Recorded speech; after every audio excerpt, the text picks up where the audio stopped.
Hello viewers, welcome to the domestic news update on Top Accolade News. The headlines: Kano Governor Abba Yusuf dissolves all local government caretaker chairmen ahead of elections. Whillz Trust Fund calls for credible elections in Edo State, urges INEC to enhance process. EFCC operatives allegedly stormed Kogi Lodge in failed arrest of former governor Yahaya Bello. Oyo Governor Seyi Makinde unveils 41 billion naira upgrade for Ibadan airports.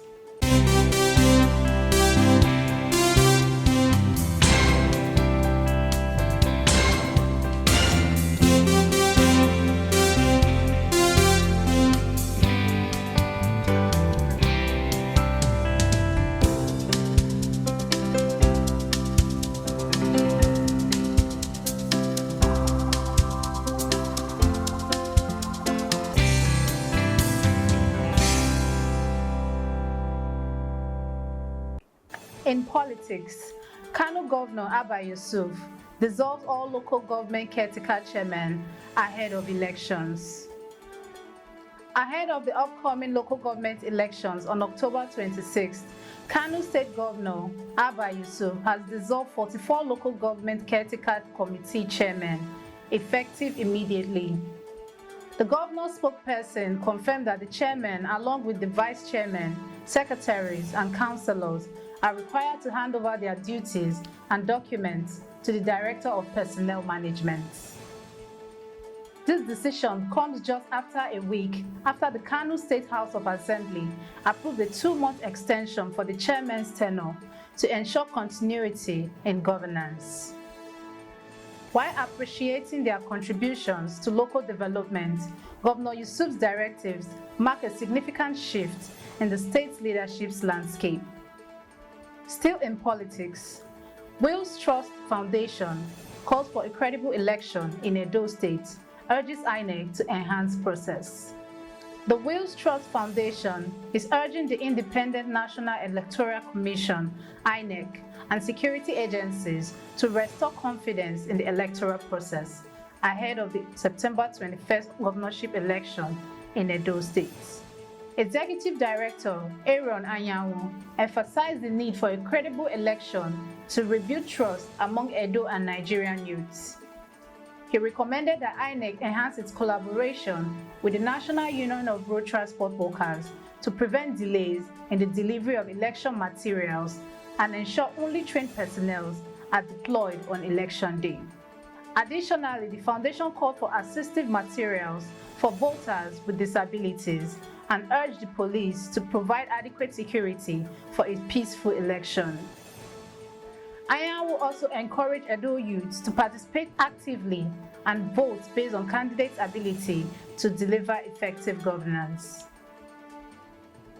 Turning to crime, EFCC operatives allegedly stormed Kogi Lodge in failed arrest of former governor Yahaya Bello. In a dramatic turn of events, operatives from the Economic and Financial Crimes Commission, EFCC, allegedly attempted to arrest former Kogi State Governor Yahaya Bello at the Kogi Government Lodge in Asokoro late Wednesday night. According to Bello's media office, EFCC agents fired shots into the air during the chaotic scene. Bello had reportedly visited the EFCC office earlier that day, but was told to return at a later date. The EFCC, however, maintains that he remains on their wanted list linked to a 19-count money laundering charge involving an alleged 80.2 billion naira fraud. The case is set to resume in court on September 26th. Now in infrastructure development, Oyo Governor Seyi Makinde unveils 41 billion naira upgrade for Ibadan airports. Oyo State Governor Seyi Makinde announced that the upgrade of the Ibadan airports, now named Samuel Ladoke Akintola Airport, will cost 41 billion naira. Speaking at the project's flag-off ceremony on September 18th, Makinde expressed gratitude to President Bola Ahmed Tinubu for his approval, noting that this project will incur no expense to the federal government. He emphasized that this upgrade is a key element for his administration's vision to transform Ibadan into a regional business hub, with completion expected within 12 months. You are watching the domestic news updates on Top Accolade News. Do stay with us. Still to come.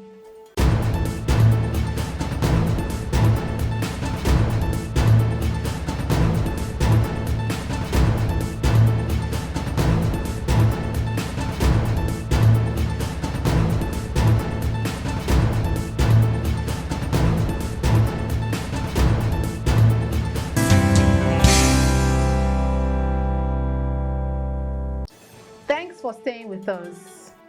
In economy, FIRS plans new incentives and e-invoice system to integrate informal sector into Nigeria's tax system.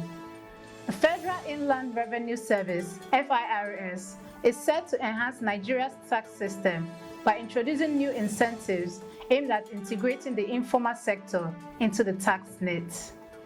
Speaking at a recent private sector stakeholders engagement in Lagos, FIRS Executive Chairman Zach Adedeji, represented by Mrs. Oti Olaniyi, highlighted the unique challenges posed by the informal economy, which includes many small businesses operating outside the formal tax system.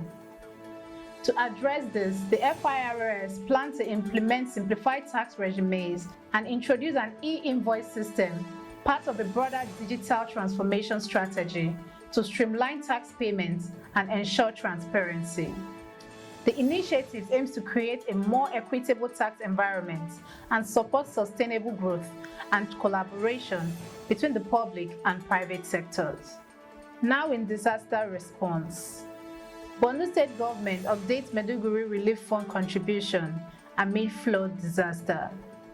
The Borno State Government has provided an update on contributions to the Maiduguri Relief Fund for victims of recent flooding, as detailed in the statement from the Governor's spokesperson, Abdulrahman Ahmed Bondi. The updates include a mix of pledges and actual donations from various sources, including corporate entities, state governments, and individuals. Notable donors include Africa's richest man, Alhaji Aliko Dangote, and former presidential candidates Atiku Abubakar and Peter Obi. The report also highlighted the substantial cash contributions from several states, totaling over 4 billion naira, alongside significant non-cash donations such as food items and essential supplies.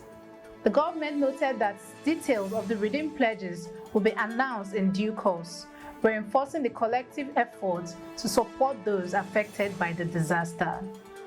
Shifting focus to entertainment, Joker Silva calls for action against sexual harassment at women in Film and TV Conference in Lagos.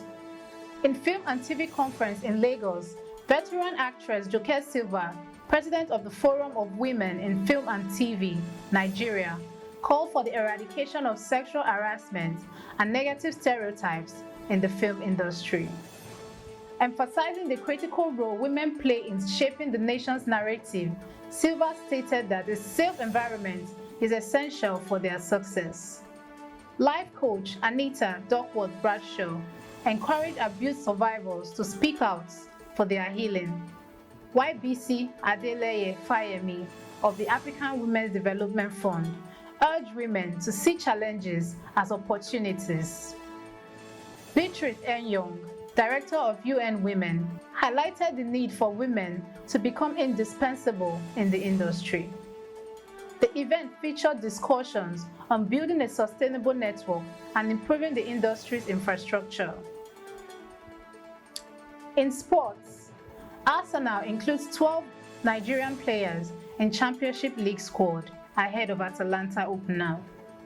Arsenal has introduced 12 Nigerian players in their Champions League squad ahead of the opener against Atalanta in the Gewiss Stadium.